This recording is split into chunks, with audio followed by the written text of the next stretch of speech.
반갑습니다. 오늘은 바이블 에센스 21번째 시간입니다. 오늘은 구약성경 5경의 네 번째 책인 민수기를 중심으로 군사공동체 이스라엘과 영적 싸움이란 주제로 여러분과 함께 말씀을 나누도록 하겠습니다. 제가 초등학교 4학년 때 일입니다. 당시 제가 살던 동네는 서울의 가장 변두리였기 때문에 듬성듬성 집들이 모여 있고 나머지 땅은 모두 밭 혹은 논이었습니다. 그래서 집 밖을 나가면 사방천지에 각종 새와 곤충이 참 많았습니다. 4학년 초 여름 무렵 제가 길과 들에 무수히 많이 서식하고 있는 참새를 잡아다가 집에서 키우면 좋겠다는 생각을 했습니다. 그래서 곧바로 실행에 돌입했는데 막상 참새를 잡으려니 그게 쉽지가 않았습니다. 저로서는 돌멩이를 던져 참새를 맞히면 자칫 죽을 수도 있으니까 참새가 맞아서 기절할 정도의 작은 흙덩이를 갖고 참새를 맞춰서 산채로 잡는 게 목표였는데 제가 접근하면 참새가 워낙 빨리 날아가 버리니까 그게 쉽지 않았습니다. 몇십 번을 시도했는데 모두 실패했습니다. 그래도 포기하지 않고 계속 도전을 했습니다. 그러던 어느 날 아마 여름 장마가 시작되었을 때가 아닌가 싶은데요. 하루는 비가 많이 오는 날 참새를 잡으러 밖에 나갔다가 그때 참새가 비를 맞으면 날개가 젖어서 한 번에 길게 못 비행한다는 사실을 알게 되었습니다. 날개가 비에 젖은 참새는 한 번에 10m 이 정도밖에 못 날아가기 때문에 제 달리기 실력으로 얼마든지 쫓아갈 수 있다는 것을 그때 알게 되었습니다. 그래서 그날 처음으로 비에 젖은 참새를 집요하게 추격해서 작은 흙덩이를 던져 맞춰서 드디어 한 마리 잡는데 성공했습니다. 사실 참새가 비에 젖어 몇십 미터씩 못 날아가니까 한 번에 기껏해야 10m쯤 날아가다가 땅에 착지하니까 그 참새를 흙덩이를 던져 맞추는 것은 제게 그렇게 어렵지 않았습니다. 그래서 그날 이후 비만 오면 참새를 잡으러 나가서 그 다음부터 정말 참새를 많이 잡았습니다.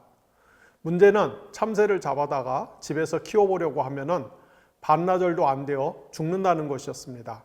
하지만 처음에 저는 참새가 집에서 키울 수 있다는 새가 아니라는 것을 몰랐기 때문에 참새가 죽으면 또 잡아오고 하다가 어느 순간 참새는 집에서 키울 수 없다는 것을 알고 드디어 그 짓을 그만두었습니다. 사실 저는 그때까지만 해도 누구나 돌멩이 혹은 흙덩이를 던지면 자기가 맞추고 싶은 것을 쉽게 맞추는 줄로 알았습니다. 그게 나름 비범한 재능이라는 것을 잘 몰랐습니다. 그러다가 초등학교 5학년 때 우연한 기회에 학교에서 야구를 가르치는 선생님이 저한테 공을 한번 던져보라고 해서 그냥 아무 생각 없이 선생님한테 공을 던졌는데 그 선생님이 저한테 야, 너 어깨가 정말 좋구나 해서 그래서 그때부터 야구를 본격적으로 배우게 되었습니다.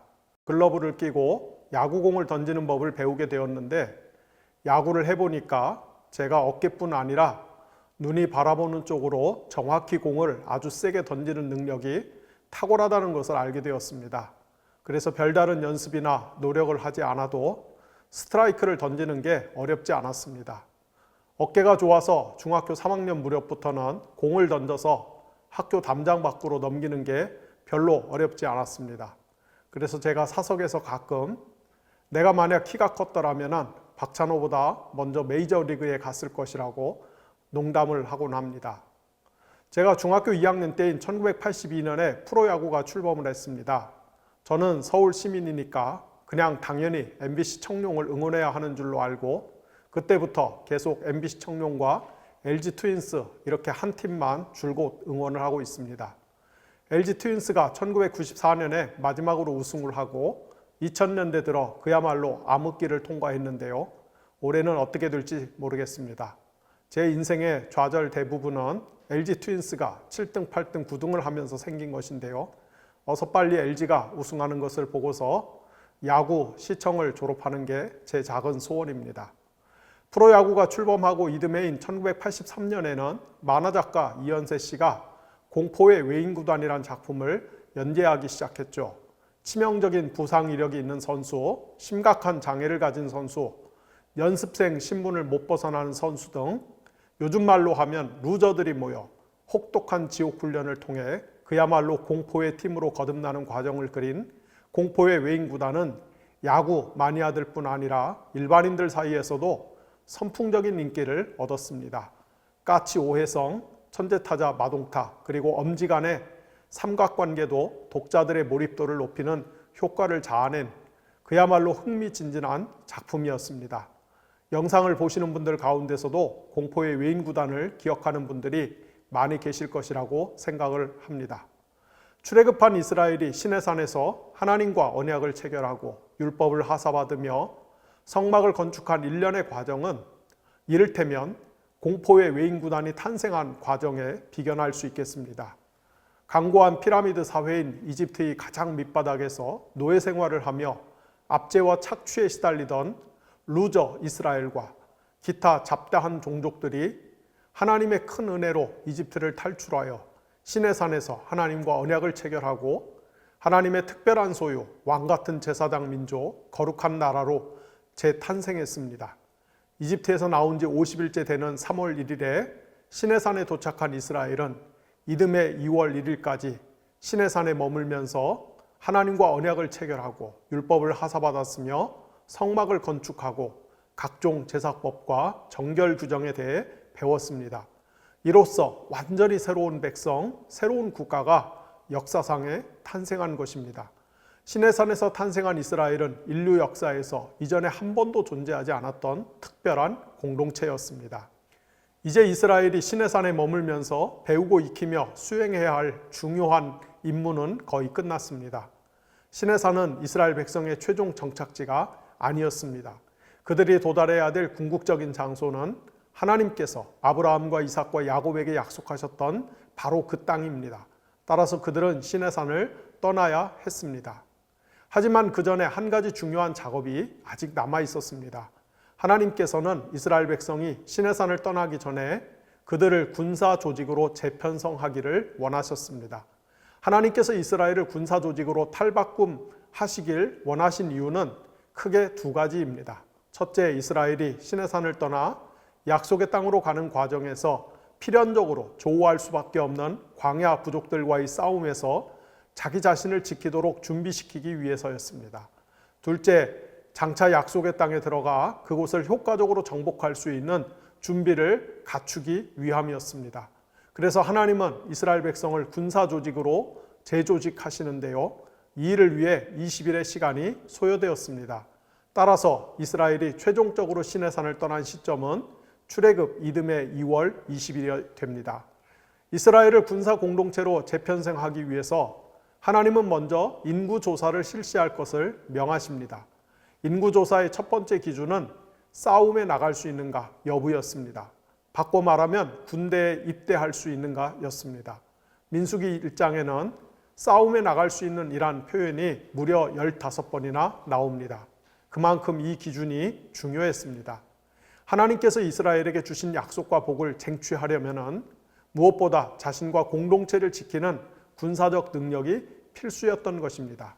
그래서 20세 이상의 남성들을 상대로 인구조사를 실시한 결과 총 60만 3,550명의 군사가 계수되었습니다. 20세 이상의 성인 남성이 60만 명이 넘는다면 산술적으로 계산했을 때 출애굽한 사람들이 총 200만 명 가까이 되었을 것이란 이야기입니다. 그러나 고고학자들이 당시 이스라엘 백성이 광야를 통과해서 가나안에 입성한 것으로 추정되는 루트를 샅샅이 뒤져봐도 고대에 이토록 많은 사람이 한꺼번에 이동한 흔적을 전혀 찾을 수가 없었습니다. 따라서 이 문제를 해결하기 위해 다양한 시도들이 있어 왔습니다. 오늘날에는 많은 학자들이 아라비아 숫자 1000을 뜻하는 히브리어 알루프가 본래는 한 가족 혹은 한 부족 혹은 하나의 부대 단위를 뜻하므로 당시 인구조사에서 계수된 60만은 600 알루프, 즉 600 가족 혹은 600 부족 혹은 600개의 분대 등으로 읽어야 한다고 생각을 합니다. 그럴 경우 당시 이스라엘의 총 인구수는 최소 6,000명에서 최대 7만 2천 명 정도가 될 것으로 추정이 됩니다. 하지만 우리로서는 당시 이스라엘 백성의 정확한 인구 숫자를 알 수가 없습니다. 아무튼 성경의 기록에 따르면은 당시 인구조사에서 전쟁에 나갈 수 있는 성인 남성의 숫자가 60만 3,550명으로 계수되었습니다. 한편 인구조사 결과 가장 숫자가 많은 지파는 유다 지파로 판명이 되었으며 그 숫자는 7만 4,600명이었습니다. 인구조사가 끝나자 하나님께서는 성막을 중심으로 동서남북 각각 3개의 지파씩 총 12개 지파를 질서정연하게 배치하시도록 명하셨습니다. 구체적으로 말씀을 드리면 정 가운데 자리한 성막을 중심으로 동쪽에는 유다, 이사갈, 스불론 지파가, 서쪽에는 에브라임, 므낫세, 베냐민 지파가, 남쪽에는 르우벤, 시므온, 갓 지파가, 그리고 북쪽에는 단, 납달리, 아셀 지파가 포진했습니다. 이때 각각의 지파는 유사한 성격을 띤 지파끼리 함께 묶여졌으며 부대별로 동일한 깃발 아래 진을 편성해야만 했습니다. 반면에 레위 지파는 전투가 가능한 군사를 뽑는 인구조사에서 제외되었습니다. 그 대신 야곱의 아들 요셉에게서 나온 두 지파, 곧 에브라임과 므낫세 지파가 12지파를 채웠습니다. 레위 지파는 이스라엘의 맏아들 대신 하나님께 바쳐진 지파였습니다. 이들 레위 지파는 전쟁에 직접 참여하는 대신 성막을 관리하며 제사장들을 도와 하나님을 섬기는 별도의 임무를 부여받았습니다. 레위 지파가 전투에 참여하는 의무에서 면제된 것은 성막을 관리하는 일이 전쟁에 참여하는 일 이상으로 대단히 중요한 임무였기 때문입니다. 레위 지파의 봉사 기간은 30세에서 50세까지였습니다. 구체적으로 레위의 세 아들 중 게르손 자손은 성막의 장막을 설치 및 해체하는 임무를, 무라리 자손은 성막의 뜰을 설치 및 해체하는 임무를 부여받았습니다. 그리고 고합 자손은 성소의 기구를 운반하는 일을 감당해야 했습니다. 하지만 비록 레위 지파 사람이라 할지라도 성막에 들어가거나 성소의 기구를 직접 쳐다본다든지 만지는 일은 엄격히 금지되었습니다. 성소의 기구를 설치하는 일은 오직 아론 계열의 제사장들만 수행할 수 있었습니다. 인구조사가 끝나고 진영을 편성한 후 이스라엘 백성은 유월절을 준수합니다. 따라서 이스라엘이 시내산에서 약 1년간 머무는 이야기는 유월절 준수 이야기로 둘러싸여 있다고 봐도 무방하겠습니다. 곧 출애굽 직전에 이스라엘은 유월절을 준수한 후 이집트를 나와 시내산으로 향합니다. 그리고 시내산에서 약 1년간 머물다가 그곳을 떠나는 순간 또다시 유월절을 준수합니다. 이스라엘 백성이 유월절을 준수하자 하나님께서 성막에 충만히 임재하셨습니다. 이렇듯 이스라엘의 정체성을 규정하는 핵심 요소는 유월절이라고 할 수 있겠습니다. 이스라엘은 유월절 공동체인 셈입니다. 드디어 하나의 거대한 군사 조직으로 재탄생한 이스라엘은 마침내 시내산을 떠나 약속의 땅으로 진군을 시작합니다. 이때 진군 순서는 다음과 같습니다. 언약궤가 가장 선봉에 서고 그 다음 유다 지파가 뒤따르며 성막의 자재를 맡은 게르손과 무라리 자손이 뒤를 잇습니다. 그 뒤로 르우벤 부대가 따르고 성소 기구를 책임진 고합 자손이 뒤를 잇습니다. 마지막으로 에브라임 부대와 단 부대가 후미를 맡아 이동합니다. 전체 이스라엘 진영의 출발은 나팔을 통해 고지되며 모세는 이스라엘이 출발할 때 야훼여 일어나소서라고 외쳤고 이스라엘이 머물 때는 야훼여 돌아오소서라고 기도했습니다. 이스라엘이 시내산을 떠나 약속의 땅으로 진군하는 동안 하나님께서는 성막을 덮은 구름을 통해 그들과 동행하셨습니다. 하나님의 영광스러운 임재를 상징하는 구름이 한 자리에 머물면 이스라엘은 진군을 멈췄고 구름이 이동하기 시작하면 이스라엘도 길을 떠났습니다. 사실 인간적인 상식으로 생각하면 광야의 기후 특성상 대낮에 큰 규모의 집단이 긴 행렬을 이루어 이동을 하는 것은 매우 위험할 뿐더러 비합리적입니다. 낮에는 햇볕이 너무 강하고 온도가 높아서 움직이는 것이 힘듭니다. 더욱이 낮에 이동하면 적들의 눈에 발각되기도 쉽습니다. 따라서 순전히 군사 전술적으로만 본다면 밤에 이동하는 것이 훨씬 더 효과적이겠습니다. 그렇지만 하나님께서는 굳이 이스라엘을 낮에 이동시키셨습니다. 그 이유가 무엇이었을까요? 신학적인 해석을 하자면 전투하는 공동체로서 하나님의 백성이 빛 가운데 행하는 것이 무엇보다 중요하기 때문일 것입니다. 시내산에서 군사 조직으로 거듭난 이스라엘은 민수기 10장 11절에서 드디어 시내산을 출발하여 약속의 땅으로 진군합니다. 그들은 시내산을 출발하여 가데스를 거쳐 모압 평원에 도착한 후 마침내 꿈에 그리던 가나안 땅에 입성하게 되지요. 하지만 그때까지만 해도 이스라엘 백성 중 그 누구도, 심지어 모세조차도 이 여정이 무려 39년이나 더 소요될 것이라고는 상상도 못했을 것입니다. 시내산을 떠난 이스라엘 공동체 앞에 펼쳐진 땅은 척박한 광야였습니다. 하나님께서는 이스라엘을 결코 꽃길이나 비단길로 인도하지 않으셨습니다. 이스라엘이 생명이 가득한 약속의 땅으로 가려면 그 전에 죽음의 땅인 광야를 통과해야 했습니다. 광야를 성공적으로 통과한 자만이 젖과 꿀이 흐르는 땅에 들어갑니다.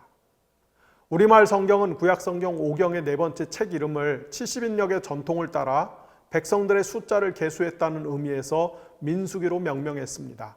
이는 영어 성경도 마찬가지입니다. 하지만 히브리어 성경에서 5경 네 번째 책의 이름은 베미드바르, 즉 광야에서입니다.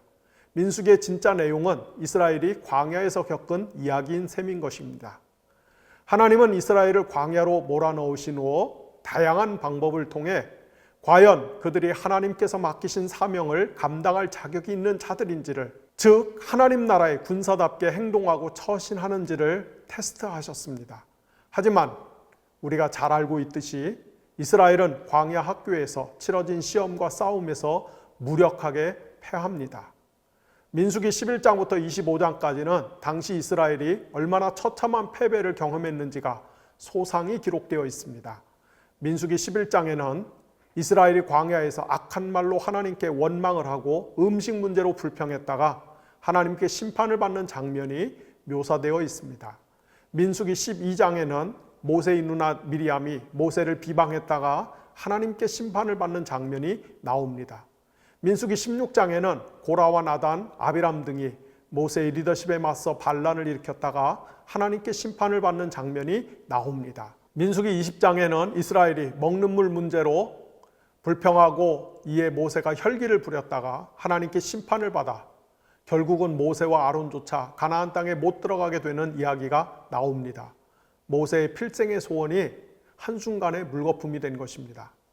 민수기 21장에는 이스라엘이 오랜 광야 생활의 불편함 때문에 불평하고 원망했다가 하나님께 심판을 받아 광야의 불뱀, 아마도 사막지대에 서식하는 코브라에게 물려 대거 사망하는 일이 발생합니다.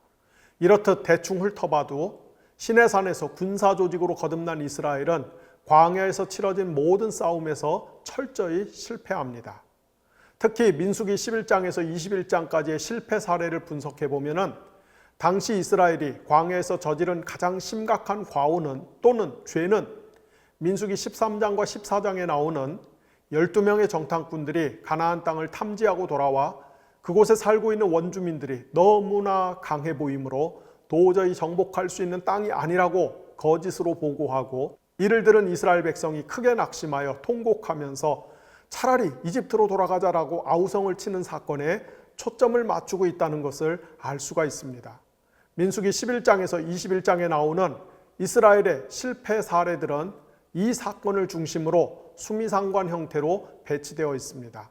간단히 보면은 광야 생활에 대한 불평 11장, 음식으로 인한 불평 11장 하반절, 리더십에 대한 도전 12장, 가나안 원주민에 대한 두려움과 원망 13장에서 14장, 리더십에 대한 도전 16장에서 17장, 식수로 인한 불평 20장 초반, 그리고 광야 생활에 대한 불평 21장, 이렇게 구성이 되어 있습니다. 민수기 13장에서 14장에 나오는 가나안 원주민들에 대한 정탐꾼들의 거짓 보고와 이를 들은 이스라엘의 공포에 질린 반응이 왜 가장 큰 범죄였는지는 그 사건 직후에 일어난 하나님의 심판의 강도를 통해서 잘 알 수가 있습니다. 민수기 11장에서 21장까지에 나오는 기타 이스라엘의 지속적인 불순종과 실패에 대해 하나님은 그 죄에 직접 연루된 사람들만 처벌하셨지만, 그러나 민수기 13장과 14장에 나오는 이스라엘의 두려움과 원망에 대해서는 결국 출애굽 1세대 전체를 진멸하시는 것으로, 즉 이집트에서 나온 사람들 중 단 2사람 곧 갈렙과 여호수아를 제외하고는 아무도 약속의 땅에 못 들어가게 하는 것으로 대응하셨습니다. 그리고 이를 위해 하나님은 이스라엘이 광야에서 무려 38년을 방황하도록 만듭니다. 그렇다면 왜 정탐꾼들의 거짓 보고와 또 이를 들은 이스라엘 백성이 낙심하고 통곡하면서 차라리 이집트로 돌아가자는 반응에 대해 하나님께서 그토록 화가 나셨던 것일까요? 그 이유는 간단합니다. 만약 이스라엘이 가나안 땅으로 진군하는 대신 다시 이집트로 돌아가게 되면은 그때는 하나님께서 오랫동안 준비하시고 진행해 오신 성전 회복 프로젝트가 좌절될 위험에 처하기 때문입니다. 여기서 잠깐 우리가 지금까지 바이블 에센스를 공부했던 내용을 상기해 보겠습니다. 하나님께서 태초에 우주를 당신의 집, 곧 하나님의 성전으로 만드시고 그 관리를 아담과 하와 부부에게 맡기셨습니다. 하지만 아담과 하와가 하나님의 성전을 훼손함으로써 그들은 에덴 성전에서 추방되었고 이후 하나님은 노아, 아브라함, 야곱으로 이어지는 성전 회복 프로젝트를 가동하셨습니다. 하나님의 성전 회복 프로젝트는 모세 시대에 이르러 결정적인 전기를 마련하는데요. 곧 시내산에서 하나님의 임재의 집인 성막을 건축한 것이 바로 그것입니다. 이제 하나님은 이스라엘과 언약을 체결하시고 그들 가운데 머물면서 아브라함과 야곱에게 약속하셨던 가나안 성전 땅으로 이스라엘과 함께 들어가실 것입니다. 그리고 그 가나안 성전 땅에 훗날 예루살렘 성전을 세우실 것입니다. 더 멀리는 장차 삼위일체 하나님의 제2위격이신 성자 예수 그리스도께서 직접 사람의 몸을 입고 이 땅에 오셔서 예루살렘에서 십자가에 자신을 속죄 제물로 바침으로써 성전의 진정한 기능을 완성하실 것입니다. 이런 일련의 성전 회복 프로젝트가 차질 없이 진행되어야만 궁극적으로는 하나님께서 온 우주를 성전으로 회복하시려는 그분의 뜻이 하늘에서 이미 이루어진 것 같이 땅에서도 이루어질 수 있는 것입니다. 그런데 이스라엘이 성전 땅인 가나안에 들어가기도 전에 중도의 질에 포기해버리면 하나님의 구원의 경륜이 좌초될 수밖에 없습니다.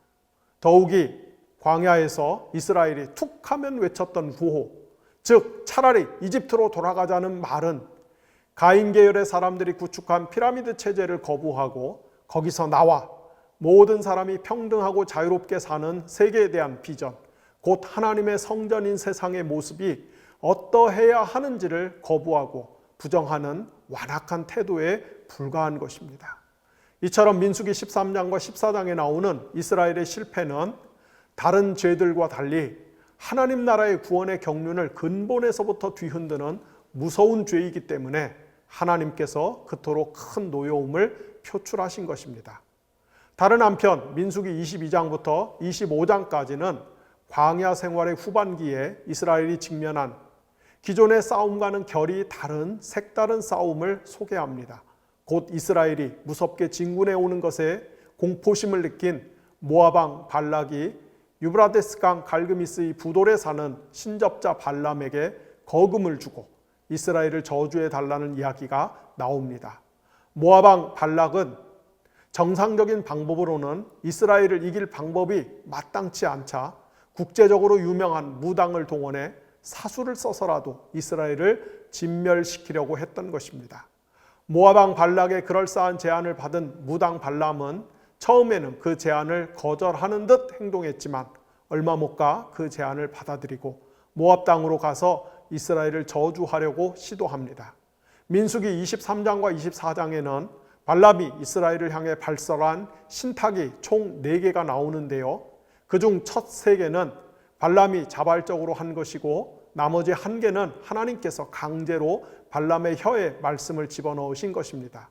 이때 발람의 원래 의도는 사수를 걸어 이스라엘을 참혹하게 저주하는 것이었지만 그러나 하나님께서 강력하게 발람의 입술을 통제하시는 바람에 발람은 자신의 의지와 달리 이스라엘을 마음껏 축복하고야 맙니다.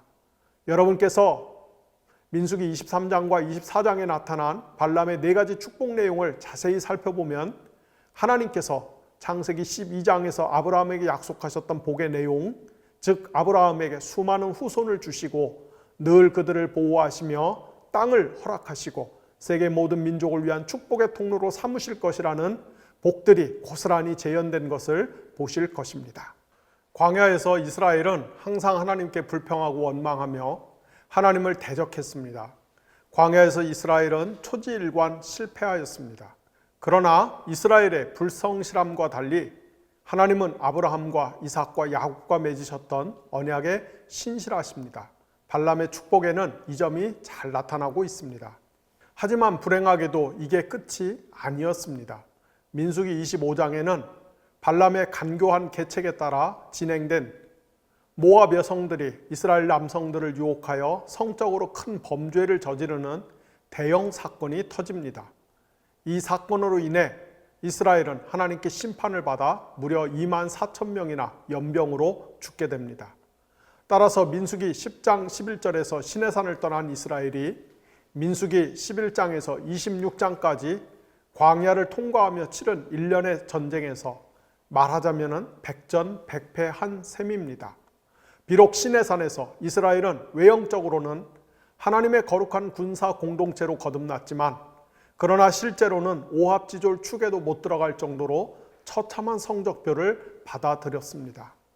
그런데 우리가 민수기 11장에서 25장까지에 나오는 당시 시내산을 떠나 약속의 땅을 향해 진군해 가던 이스라엘이 치른 싸움을 크게 두 가지로 구분한다면 거의 대부분의 싸움이 내부적인 요인에 기인했고 외적인 위협은 발람의 사주를 받은 모압의 유혹 하나뿐이었음을 보게 됩니다. 즉 이스라엘의 적은 이스라엘 밖에 있는 것이 아니라 내부에 있었던 것입니다. 바꿔 말하면 이스라엘의 적은 이집트도 바빌로니아도 광야의 원주민들도 모압도 아니었습니다. 이스라엘이 실패한 결정적인 이유는 끊임없는 불평과 원망, 탐욕 그리고 분수를 모르는 그들의 성정과 행동에 있었습니다. 따라서 이스라엘의 진짜 적은 이스라엘 자신이었던 것입니다. 이스라엘이 이스라엘 자신에게 가장 큰 골칫덩어리이자 치명적인 흉기였습니다. 이것은 비단 출애굽 당시 이스라엘이 시내산을 떠나 광야를 통과하는 동안만 그랬던 것이 아니라 이후 이스라엘의 역사 내내 이스라엘을 괴롭힌 진실이기도 했습니다. 그리고 이런 이스라엘의 모습은 현대를 사는 교회에도 고스란히 적용될 수 있습니다. 기독교 최초의 순교자라고 할 수 있는 스데반은 사도행전 7장 38절에서 모세 시대에 광야를 유랑하던 이스라엘을 가리켜 광야 교회라고 묘사합니다. 이 말인즉슨 모세 시대의 이스라엘이 신약 시대 교회의 모형 혹은 예표란 뜻입니다. 따라서 시내산에서 하나님과 언약을 체결하고 하나님의 특별한 소유가 되었으며 나아가 군사 조직으로 재탄생한 이스라엘이 광야에서 그리고 장차 가나안 땅에 들어가서 격렬한 전투를 치러야만 했듯이 오늘날의 교회 역시 하나님 나라를 위한 전투의 현장으로 부름을 받았으며 그 싸움을 회피하거나 포기할 수 없다는 것을 명심해야만 할 것입니다. 신약 성경 맨 마지막 책인 요한계시록은 두 가지 거대한 이야기, 곧 땅에서 벌어지는 이야기와 하늘에서 벌어지는 이야기가 서로 평행하면서 중첩되는 구조를 띠고 있습니다. 요한계시록의 세계관에 따르면 이 땅에서 하나님 나라의 전위부대인 교회가 사단의 세력과 맹렬한 싸움을 벌이며 그 싸움에서 이긴 교회는 하늘로 올라가 하나님의 잔치와 안식에 참여합니다. 이렇듯 교회는 지상에서 전투하는 교회와 그 전투에서 승리하여 천상의 잔치에 참여한 교회로 나뉩니다. 사탄의 세력과의 싸움은 교회의 실존 혹은 정체성에서 더할 수도 뺄 수도 없는 현실 그 자체인 것입니다. 물론 그렇다고 해서 교회가 오로지 어둠의 세력과의 전투를 위해서만 존재하는 것은 아닙니다. 신약 성경에는 교회에 대한 아주 다양한 이미지 혹은 은유적 표현들이 나옵니다. 신약 성경의 저자들이 수십 가지의 이미지를 동원해서 교회를 묘사하는 것은 그만큼 교회가 지닌 내포적 의미가 풍성하고 다양하다는 뜻입니다. 교회는 하나님의 비밀입니다. 따라서 교회는 심오한 존재입니다. 우리 시대의 비극, 특히 한국 교회의 비극은 이 심오한 교회의 의미를 잃어버렸다는 데 있습니다. 아니 어쩌면 처음부터 교회가 무엇인지에 대해 몰랐을 수도 있겠습니다. 그렇지 않고서야 어떻게 이토록 처참하게 교회를 망칠 수 있단 말입니까? 어쨌거나 교회에 대한 수많은 이미지와 그림 언어 중 하나가 바로 전투하는 공동체로서의 교회입니다. 특별히 사도 바울의 언어 중에는 예수 그리스도의 좋은 군사 또는 강한 군사로서 교회를 묘사하고 신자들을 권면하는 표현들이 자주 나옵니다.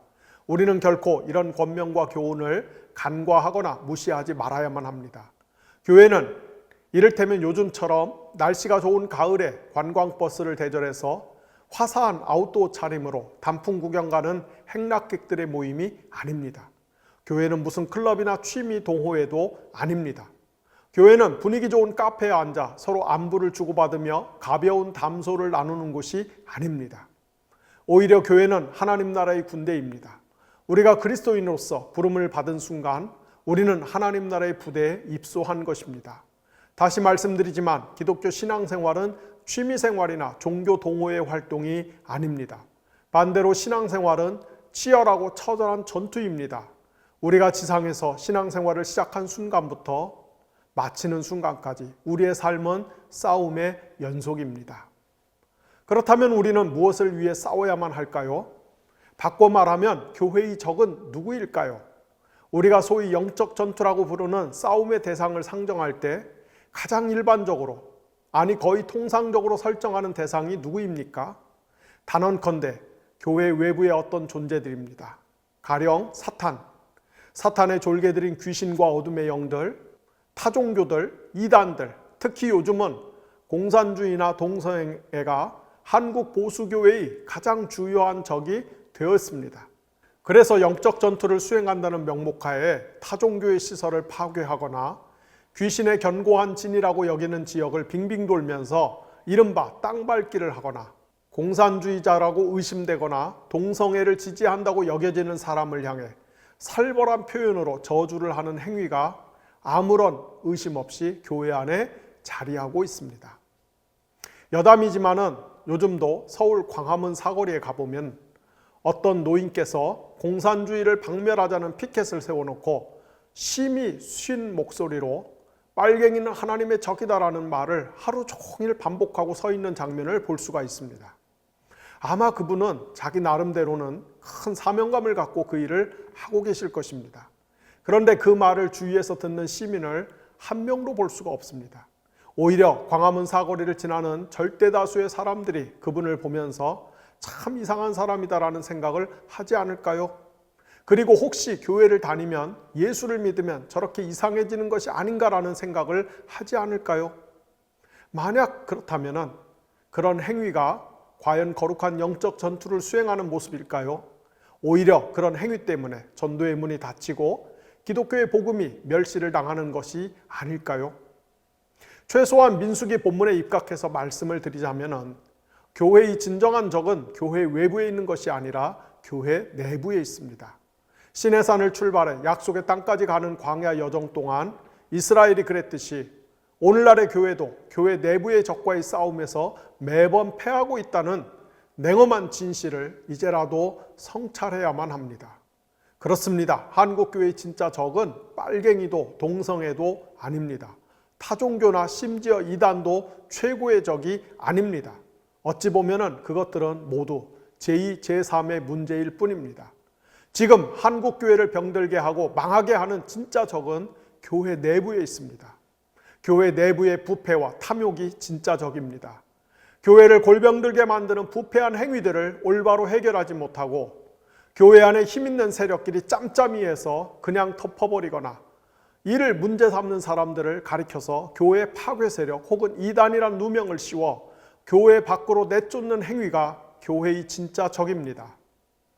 목사들이 올바른 신학에 기초하여 성실하고 정직한 성경 해석의 반석 위에 서서 신앙생활을 지도하고 인도하는 것이 아니라 세상의 헛된 철학과 속임수와 각종 주장들을 무작정 차용해 마치 비빔밥처럼 혼합한 채 설교단에서 늘어놓는 자기 생각을 감히 하나님의 말씀이라고 퉁치고 그 대가로 종교 피라미드의 최정상에서 거들먹거리며 사는 것이 한국교회의 가장 큰 적입니다. 사실 교회가 거룩하면, 곧 교회가 교회다우면 교회 외부의 문제가 교회를 무너뜨리거나 넘어뜨리는 일은 일어나지 않습니다. 하지만 교회가 거룩하지 못하면, 따라서 교회가 교회답지 못하면 외부의 문제와 상관없이 결국은 교회가 무너지게 되어 있습니다. 교회를 심판하는 분은 교회의 참 주인이신 하나님이시지 세상이 아니기 때문입니다. 다시 말씀드리거니와 교회의 진짜 적은 교회답지 못한 교회 자신입니다. 교회가 이른바 영적 싸움에서 승리하고자 한다면 먼저 교회를 개혁해야만 합니다. 이 진실을 정직하게 대면하고 성찰하지 못한다면 한국 교회는 겨우 한 줌 남아있는 희망마저 물거품처럼 사라질 것입니다.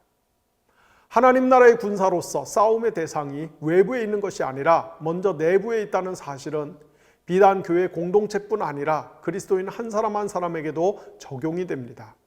저는 사단이나 귀신의 존재를 100% 인정합니다. 사탄이나 귀신이 어떤 추상적 개념이나 상징어가 아니라 실체라는 사실을 인정합니다. 저는 지금까지 소위 축기 혹은 축사 사역도 제법 많이 해봤습니다. 그럼에도 그리스도인으로서 우리가 진짜 극복해야 될 대상은 사단 혹은 귀신의 세력 이전에 나 자신이라는 점을 명심했으면 좋겠습니다. 오래전에 들은 이야기인데요. 미국의 한 신학교에서 학생들을 가르치는 어느 교수가 하루는 제가 잘 아는 한국인 교수를 붙잡고 아니 왜 너희 나라에서 온 유학생들은 꼭 시험 때만 되면 다들 귀신이 들리는 것이냐 라며 핀잔을 주더라는 것입니다. 그래서 제가 잘 아는 한국인 교수님이 깜짝 놀라서 무슨 말이냐고 되물으니 그 미국인 교수가 하는 말이 자기 수업을 듣는 한국 학생들이 중요한 레포트를 제출하거나 시험을 앞두면 연구실로 찾아와서 간밤에 꿈에 귀신이 나타나 자기를 공격하는 바람에 대적하느라고 공부를 제대로 못했다. 숙제를 제대로 못했다. 그러니 한번 봐달라고 한다며 심한 불만을 표하더라는 것입니다. 이게 무슨 말인가요? 실제로는 자신이 게을러서 공부를 안 해놓고 그걸 귀신의 공격으로 둘러대는 것입니다. 실제로 이와 비슷한 일들이 제법 많지요. 많은 그리스도인들이 자기 성격, 기질, 내면, 습관의 문제로 실패하거나 잘못을 해놓고 그걸 사단 혹은 귀신의 탓으로 돌립니다. 물론 모두가 그런 것은 아닙니다. 모든 경우가 그런 것도 아닙니다. 하지만 상당히 많은 경우에 우리가 실패하는 것은 우리 자신의 게으름과 무지와 탐욕과 정욕과 시기심과 분수를 모르는 행동 때문이지 사단의 직접적인 공격 때문이 아닙니다. 사단이 우리를 공격해서 소기의 성과를 거두는 것은 우리가 사단에게 틈을 내주고 빌미를 내어주는 그 무언가를 제공하기 때문이지 그런 것이 전혀 없는데도 사탄이 일방적으로 우리의 삶에 또아리를 틀 수 있는 것은 아닙니다.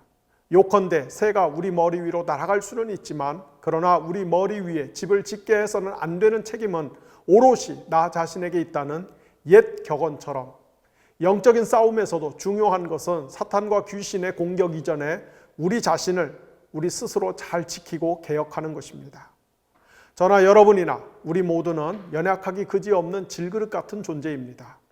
우리는 깨어지기 쉬운 존재이고 이미 수없이 깨어진 존재이며 우리 가운데 어떤 분은 산산조각이 나서 다시 회복할 가능성조차 안 보일 수도 있습니다. 하지만 자비와 은혜가 충만하신 하나님께서는 우리의 그 연약함을 누구보다 잘 아시고 우리를 치유하며 회복하시기를 간절히 원하십니다. 우리가 그런 하나님의 은혜의 영역 안으로 들어가고자 한다면 우리 자신을 잘 지키는 법을 배워야만 합니다. 그리고 우리 자신을 지키는 훈련을 지속해야만 합니다. 그래야만 이른바 영적인 싸움에서 승리할 수 있는 희망의 단초가 자라는 법입니다. 우리는 특히 우리 자신을 갉아먹고 우리를 위축시키며 잘못된 판단을 내리고 잘못된 선택을 하게 만드는 두려움이란 적과 싸우는 법을 계속해서 연습해야만 합니다. 감히 단언하건대 우리의 삶과 신앙에서 가장 큰 적은 두려움입니다. 우리가 과도한 자신감과 자부심을 갖는 것도 문제지만은 반대로 두려움의 노예가 되거나 두려움의 수렁에 빠져든 것은 더욱 큰 문제입니다. 두려움이야말로 우리 인생을 파괴하는 치명적인 독극물 내지 폭탄과 같습니다. 성경에는 수많은 계명이 나옵니다. 그중 가장 중요한 계명이 무엇인지 아십니까? 바로 두려워하지 말라입니다. 두려워하지 말라는 말씀이 성경 전체에 366번가량 나옵니다. 이는 어떤 계명보다도 압도적으로 많은 숫자입니다. 그래서 어떤 현자들은 우리가 1년 365일 동안 하루도 빠짐없이 두려워하지 않고 거기에 더해서 한 번도 두려워하지 않는 것이 바로 하나님의 뜻이라고 해석하기도 했습니다. 심지어 요한계시록 21장 8절에 보면은 지옥에 가는 사람들을 열거하면서 제일 먼저 두려워하는 자들을 거명합니다. 두려워하는 자들과 믿지 아니하는 자들과 흉악한 자들과 살인자들과 음행하는 자들과 점술가들과 우상 숭배자들과 거짓말하는 모든 자들은 불과 유황으로 타는 못에 던져지리니 이것이 둘째 사망이라. 따라서 두려움이 하나님의 가장 큰 적입니다. 두려움이 신앙의 가장 큰 적입니다. 조금 과장해서 말씀을 드린다면 두려움이 곧 무신론이고 불신앙입니다. 우리가 앞에서 살펴본 것처럼 민수기 12장에서 21장에 나오는 이스라엘이 범한 가장 중한 범죄는 13장과 14장에서 그들이 보였던 가나안 원주민들을 두려워했던 반응이었습니다. 이스라엘은 정탐꾼들의 거짓 보고를 듣고 난 후 가나안 원주민들을 두려워한 나머지 차라리 이집트로 돌아가자라고 외쳤습니다. 결국 하나님께서는 이들을 가나안 땅으로 데리고 갈 수 없다는 판단을 내리시고 광야에서 멸절시키셨습니다. 두려움이 이렇게 무서운 죄인 것입니다. 우리 자신도 조심해야만 하겠습니다. 그렇다면 어떻게 해야 우리가 두려움을 극복할 수 있겠습니까? 우리가 두려움을 완전히 없앨 수는 없습니다. 그것은 불가능합니다. 두려움은 극복의 대상이지 제거의 대상이 아닙니다. 우리가 두려움을 이기려면 무엇보다 우리의 마음의 근육을 강하게 단련시켜야만 합니다. 우리가 건강한 신체를 가지려면 부단히 몸을 단련시켜야 하듯이 건강한 내면과 믿음을 가지려면 마음의 근육을 강하게 연단해야만 합니다. 이를 위해서는 첫째, 사탄 혹은 귀신의 세력보다 우리를 사망의 권세에서 건져주신 우리 주님 예수 그리스도께서 훨씬 더 크고 강하신 분이라는 사실을 확신하며 살아야만 합니다. 요한일서 저자는 이렇게 권면하지요. 자녀들아, 너희는 하나님께 속하였고 또 그들을 이기었나니 이는 너희 안에 계시니가 세상에 있는 자보다 크심이라. 둘째, 성령 안에서 기도하는 법을 연습해야만 합니다. 자기 탐욕 혹은 정욕으로 기도하는 자는 아무리 기도를 많이 해도 인간적인 스트레스는 풀릴지 모르나 그러나 성령 하나님께서 주시는 내면의 참된 평화를 경험할 수는 없습니다. 그러나 우리가 성령 안에서 기도하는 법을 배우고 실천한다면 성령께서는 이루 말로 표현할 수 없는 엄청난 기쁨과 평강을 우리 내면에 부어주시기 시작합니다. 우리가 그런 하나님의 평화를 맛보기 시작하면 그리고 그것이 반복되면 우리의 마음의 근육이 정말로 강해집니다. 그렇게 되면 어지간한 문제 앞에서는 눈 하나 깜짝 안 하게 됩니다. 이것은 제가 책상머리 앞에서 그냥 하는 말이 아니라 제 삶의 수많은 경험이 담긴 진정성 넘치는 간증이기도 합니다. 저희 회사 식구들이나 제 주변 사람들이 볼 때 제 삶은 엄청난 스트레스의 연속처럼 보이는 것 같습니다. 실제로도 그렇습니다.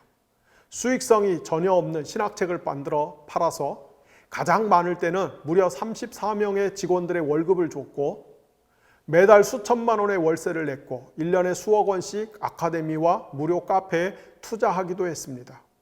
거기에 더해 매일 인생의 벼랑 끝에 대롱대롱 매달린 것 같은 느낌으로 간신히 살아가는 사람들의 사연을 몇 시간씩 듣고 기도를 해드렸습니다. 이 때문에 하루에 16시간씩 중노동을 해야 했습니다. 그런 제 삶을 곁에서 지켜보는 사람들이 숨이 찰 정도이니까 제 자신이 느끼는 스트레스의 강도가 어떻겠습니까? 하지만 저는 비록 육체는 피곤에 지쳤을지 몰라도 그러나 제 마음은 항상 강건합니다. 그 이유가 무엇일까요? 저는 그 비결을 묻는 사람들에게 이렇게 답하곤 합니다. 저녁에 제가 회사에서 기도하는 방에 몰래 카메라를 설치해 놓고 제가 어떻게 기도하는지 보시면 됩니다. 그러면 제가 기도할 때마다 성령 하나님께서 어찌나 큰 기쁨을 부어주시는지 주체할 수 없어 그냥 바닥에 떼굴떼굴 구르면서 깔깔 웃습니다. 그것이 제가 매일의 전투에서 승리하는 비결입니다. 사실 저는 인간적으로 따지자면 삶에서 웃을 일이 별로 없습니다. 제 삶의 사방천지가 지뢰밭입니다. 그러나 하나님은 그런 제 심령에 날마다 큰 기쁨을 부어주십니다. 인간의 눈으로 볼 때는 제가 지뢰밭에 홀로 버려진 것처럼 보일지 모르나 성령의 눈으로 보면은 지뢰밭이 아니라 하나님의 소미불 속에서 뒹굴고 있다는 것을 알려주십니다. 오랜 세월 동안 그런 경험을 통해 제 마음의 근육이 강해졌습니다. 부디 여러분들도 이런 은혜를 맛보시기를 축원드립니다. 끝으로 한 가지 첨언드리자면 한국교회는 신도들의 두려움을 이용해서 소위 공포 마케팅 장사를 하는 것을 중단해야만 합니다. 첫째, 첨예한 피라미드 사회 혹은 살벌한 경쟁 사회에서 혹시 낙오될까 봐 또는 사회적 타살을 당할까 봐 전전긍긍하는 신자들의 두려운 마음을 이용해서 기복 행위를 부추기고 자기 개발 및 심리적 안정요법을 전하는 것을 마치 하나님의 말씀을 설교하는 것처럼 호도하는 행위를 그쳐야 합니다. 둘째, 동성애자, 공산주의 같은 외부의 적을 상정해 놓고 신자들의 두려움을 자극해서 교회의 화력을 그곳에 집중하는 방식으로 내부 단결을 도모하는 것뿐 아니라 실질적으로는 신자들의 관심과 시선을 오로지 그곳에만 머물도록 눈을 가림으로써 결국 개교회 지도부, 노회와 총회 등의 엄청난 비리와 부패를 덮는 식의 행위를 진지하게 성찰하고 이를 개혁해야만 합니다. 저는 이런 행위가 교회 외부의 적보다 훨씬 더 교회를 위태롭게 만드는 진짜 적이라고 생각합니다. 유감스럽게도 한국 교회 안에는 복음 판매를 빙자한 종교 사업가들에 의해서 행해지는 공포 마케팅이 너무 범람하고 있습니다. 우리가 이런 수법에 현혹되지 않으려면, 그리고 교회를 교회답게 지키려면 결국 올바른 신학과 성령께서 주시는 지혜에 입각해서 우리 그리스도인 한 사람 한 사람이 깨어 있어야만 합니다. 깨어 분별하는 그리스도인만이 교회를 살릴 수 있는 것입니다. 기도하겠습니다. 자비로우신 하나님 아버지, 저희를 불쌍히 여겨주시고 저희에게 우리 자신을 잘 성찰할 수 있는 지혜와 분별력을 허락하여 주시기를 원합니다. 우리가 인생에서 마주하는, 우리가 인생에서 겪는 수많은 싸움과 문제들의 근본 원인이 우리 밖에 있는 것이 아니라 우리 자신에게 있다라는 것을 먼저 성찰하게 하시고 이 문제를 해결하게 하시고 이 문제를 올바로 처리하게 하시고, 그래서 하나님이 원하시는 진정한 영적 싸움의 첫 걸음을 올바로 내디딜 수 있는 그러한 지혜들을 저희들에게 허락하여 주시기를 원합니다. 뿐만 아니라 우리가 가지고 있는 타고난 죄성과 연약한 본성을 더욱 악한 방향으로, 잘못된 방향으로, 그릇된 방향으로 이끌어가는 이 사회의 부패한 구조를 개혁하고 변화시킬 수 있는 지혜와 용기와 결단력도 저희에게 허락하여 주시기를 원합니다. 자비로우신 하나님 아버지, 저희들이 살면서 겪는 수많은 두려운 문제들을 주님은 너무나 잘 아십니다. 우리가 그 두려움을 하나님의 은혜와 능력으로 이길 수 있도록 도와주시기를 원합니다. 우리는 우리에게 갑질하는 사람들, 우리의 상사들, 우리의 삶의 목줄을 쥐고 있는 것처럼 여겨지는 사람들, 그리고 이 강고한 피라미드 체제에서 혹시라도 내가 낙오될까 봐 혹은 사회적으로 타살당할까 봐 두려워하는 수많은 요인들에 둘러싸여 있습니다.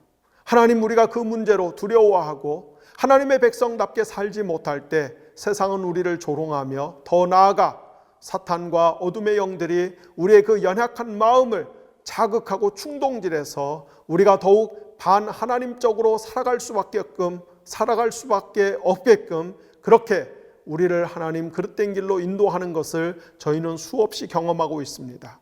그러므로 우리에게 참된 믿음과 분별력을 더하여 주셔서 우리 안에 계신 성령님께서, 그리고 그 성령 하나님과 계속해서 연합하여 기도하고 계시는 예수 그리스도께서 이 세상에 있는 어떤 세력들보다 더 강하고 크신 분이라는 사실을 우리가 확신할 수 있도록 도와주시고, 우리가 이 세상에 동화되기보다는 하나님 이 세상을 거슬러 올라가면서 하나님의 백성답게 살 수 있는 그 용기를 허락하여 주시기를 원합니다.